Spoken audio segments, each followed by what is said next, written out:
to keep and bear arms is as a last resort to protect themselves against tyranny in government.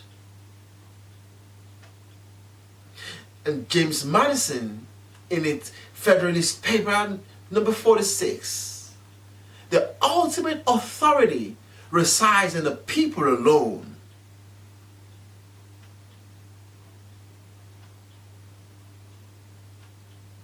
I never would have agreed to the formulation of the Central Intelligence Agency back in 1947, if I had known it would become the American Gestapo. And this is by Harry S. Truman in 1961.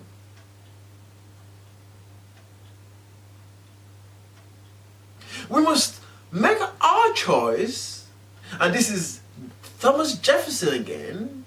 We must make our choice between economy and liberty, or profusion and servitude.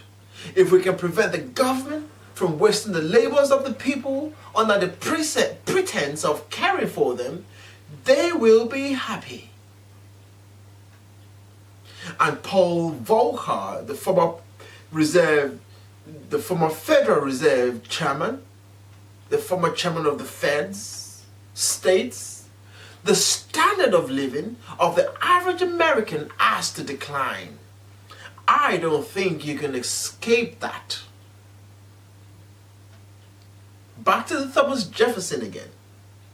If the American people ever allow private banks to control the issue of their currency, first by inflation and then by deflation, the banks will deprive the people of all property until their children wake up homeless on the continent their fathers conquered. The issuing power should be taken from the banks and restored to the people, to whom it properly belongs.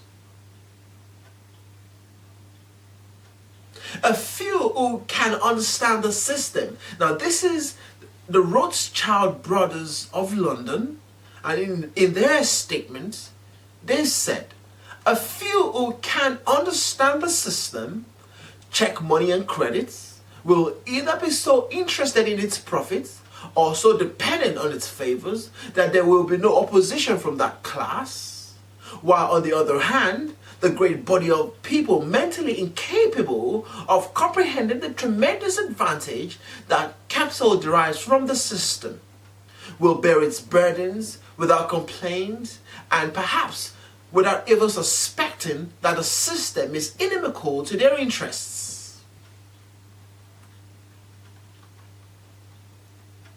Now let's talk about employment right now. Do I need to be in unemployment? If I choose to be in unemployment, is it because I needed to pay certain bills, or is it because I wanted to be of service to humanity? Now let's talk about this very briefly. I'm going to start with Bertrand Russell. One of the symptoms of an approaching nervous breakdown is the belief that one's work is terribly important. Commerce is a game only the banksters can win. They have programmed us to believe that the more money we have, the better life we can have. So now men work 2 jobs, and every woman under 50 thinks she ought to be working. Many women went into the workforce believing they could change the world, that the world would be a more pleasant place to be if there were less testosterone in the powerful positions. Unfortunately, the women who rose to those positions became men themselves. The only thing worse than men running the world is women who think they are men running the world. What women want is a safer and happier world for their children to grow up, yet the result was they were conned into spending their days away from their children. Minimum wage is a huge joke and no one could live on it. These jobs are for kids in school who still live at home and who want some cash for the weekend. It is not designed for those who are intending to earn their living, and yet many are grateful that they have these worthless jobs, because most of what used to be good jobs have been exported out of this country, outsourced. Never have more people been out of work, not even during the Great Depression, now let alone the aftermath of the pandemic called coronavirus. While it is true that no woman works harder for her money than when she marries it, you've heard stories of wives who go off to work, and after commutes, clothing, childcare expenses, along with what the government confiscates in income tax, the family is actually further behind in net income. What were they thinking? I have enough trouble with the concept of anyone working, but particularly women. Their job in life is huge enough. The time and energy consumption of minding children and creating a home.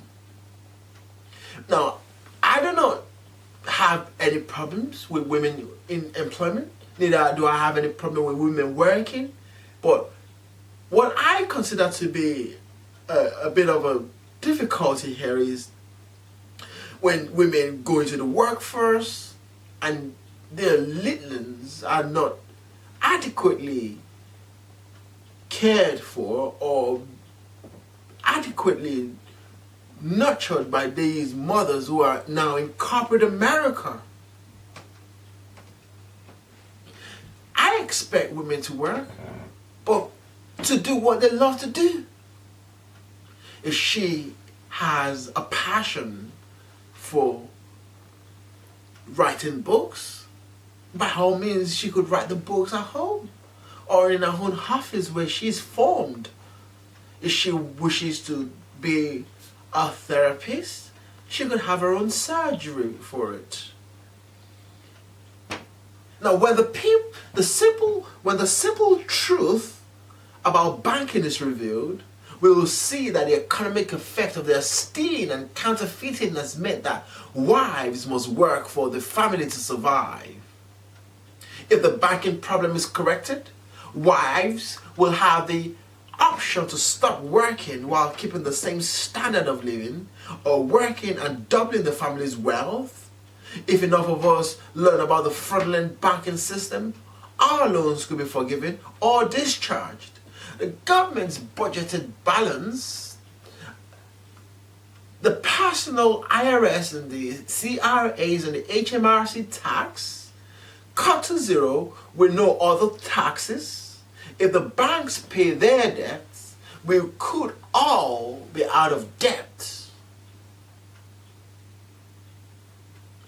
Unlimited credits. What is unlimited credit? What does it constitute? Let's get to it. The amount of credit the feds earn from investing in securities, the credit borrowed from us via the registration of our births, has prepaid anything you might ever want or need. We are the creditors. The federal mafia is the debtor. They owe us interest for using our credits. Yes, yet since they, the public, are bankrupt, there is no substance money. So we as creditors will have to get paid by taking equity in the form of our houses and cars as the set-off, the balancing of the account. They owe us interest on our credits, which they are using to pay for the manufacturing of all goods and services we are buying. We have already paid for the product before we buy it. We are still the principals of the securities because said investment was never disclosed to us.